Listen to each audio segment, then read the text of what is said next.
Hi everyone. It has been a so-so day. And I am up way too late. But I have a few things I have to do still. I've been spacing out a lot today. It started out more or less okay. I had woken up early for me lately. I still have a migraine for the 4th day in a row.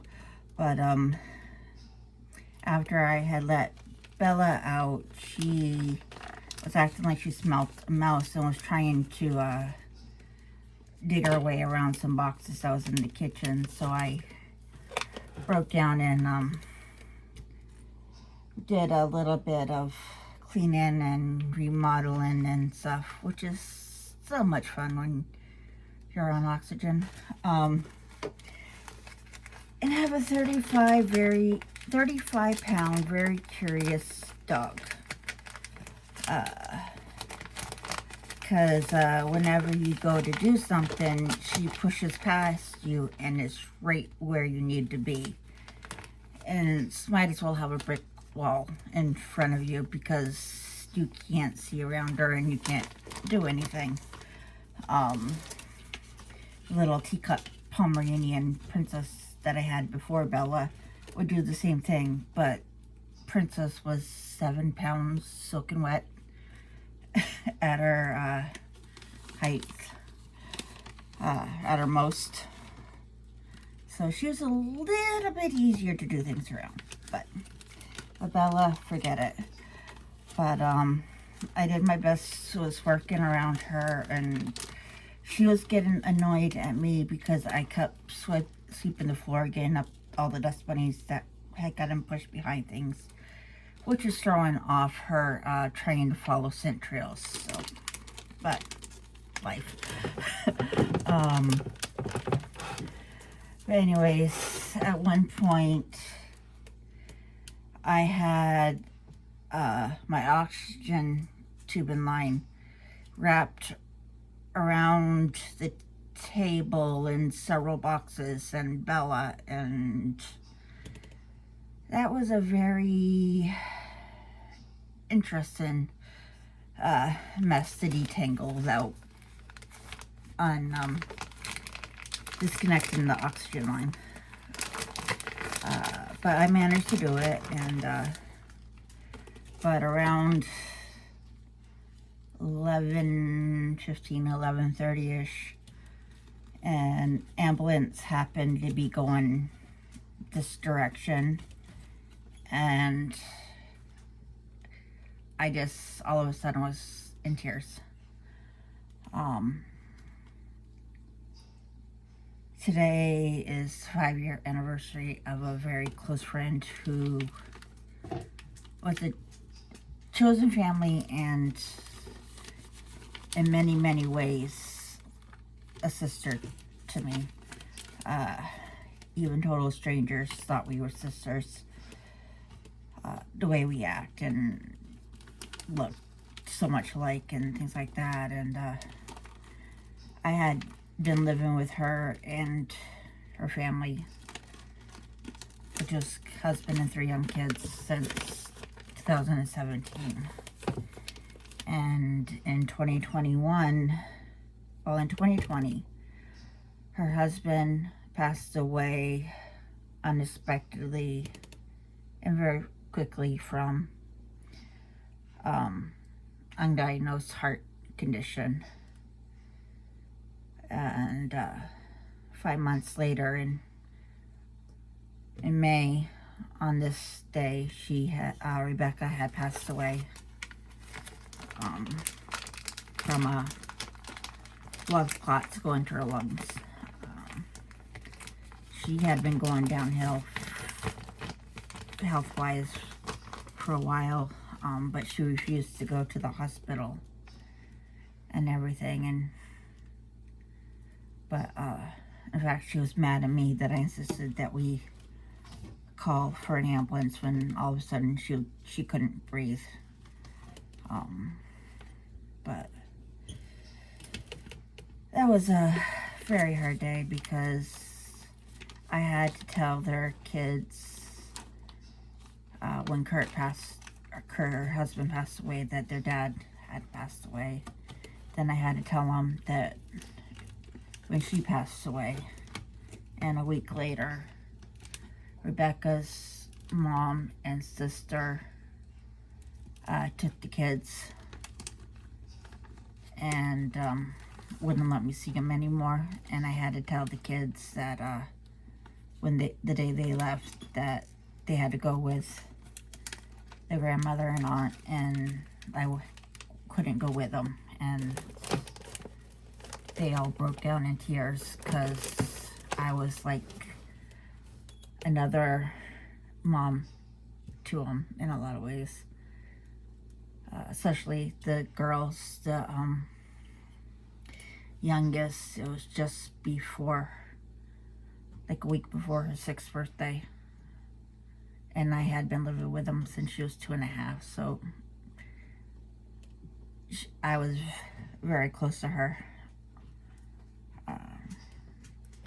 And somewhat close to the middle girl. I was a lot like the middle one. And so it just kind of, we clashed heads a few times. But I loved them all like they were my own kids, and it was very hard on me losing pretty much my whole chosen family. It wasn't quite all my chosen family because Kurt's side of the family was still talking to me, even though Rebecca's side wasn't. But what made it hard is that Rebecca's mom and sister was telling people that if they had any contact with me, they couldn't see the kids anymore. So pretty much everyone who I come to know since moving here and to the state, stopped talking to me. So I was grieving the loss of my friend and her family, and plus then having all my pretty much almost everybody I knew stopped talking to me, and I really, really struggled. And that was one of the very rare times where I strongly considered going back to my family of origin, even though I knew I wouldn't survive. Given how abusive and stuff they were, it just wouldn't have been good, which is the main reason why I don't have any contact with them anymore. Because I had cut off all contact with them when I left, and pretty much everybody that I knew for the first 36 years of my life, I kept in touch with a couple people, but everybody else I sought contact with for my own safety's sake. I didn't want anything getting back to my family of origin about where I was or things like that. But yeah, so it's been a emotional day. For some reason, the grief of not being able to see the kids anymore since the parents' memorial service, which Rebecca's mom and sister didn't want me to go to at all, and I pretty much said screw them and went anyways. But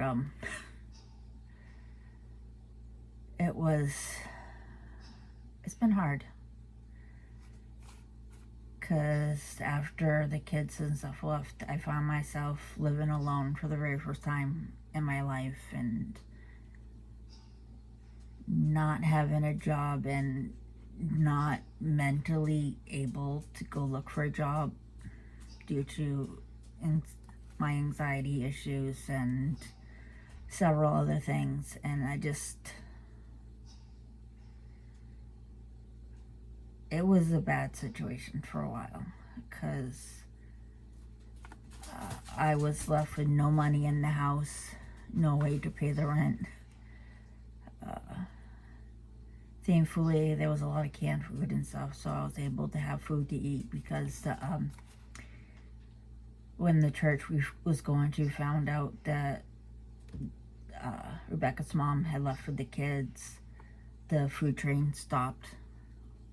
So I wasn't even getting that anymore. But I made it through, and I know grief comes in stages, and this year is just one of those years that it's been hitting me harder, because another thing that's been making it extra hard is that my family of origin has been on my mind a lot, and there's been times where I considered getting in touch with them to find out how they're doing, but it's not worth it. As much as I care about them, they never cared about me, really, despite what they say in public, which has always been the act. Because behind closed doors for many, many years, Marlene, my mom, would tell me that she never wanted to be my mom. The only reason why she didn't put me up for adoption was for her parents' sake.